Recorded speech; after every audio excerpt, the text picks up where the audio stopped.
Without warning, between the 20th and the 22nd of November, the Iranian regime launched military attacks on Iraqi sovereign territory using drones and rockets. The current Iranian government has even admitted that these strikes had inflicted heavy damage to the cities of that region.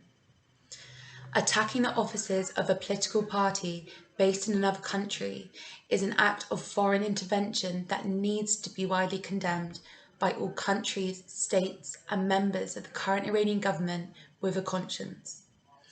It is intolerable that these acts of destruction are violent and intended to weaken the wider region, an event which will provoke unfortunate consequences for all. These attacks are unlawful, indiscriminate, and should be immediately halted to prevent further civilian deaths. Public institutions, such as schools and hospitals, are put at risk by such attacks, which also have direct, grave consequences for the local population. Iran's attempted to justify these violent attacks, but that is just a falsity designed to distract from their crimes. Today, it is time to recognise the recent record of the Iranian regime. During the 2019 protests, 1,500 people were killed by security forces. In 2020, Flight 752 of the Ukraine International Airlines was shot down. Over the last decade, Iran has promoted violence by trading weapons with military groups and states with no consideration for human rights.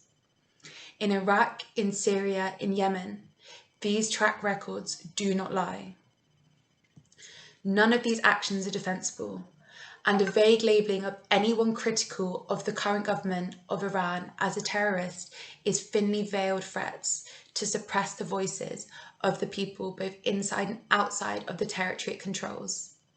Geneva International Centre for Justice strongly condemns the Iranians' violent interventions in Iraq and other countries of that region.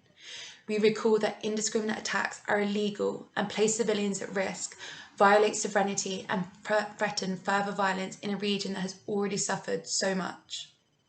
Today, the international community must rise to stop the Iranian regime for crimes committed internally against its own population or internationally. Iranian human rights violations must be stopped. Today, we recognise the Iranian struggle and join our voices to theirs.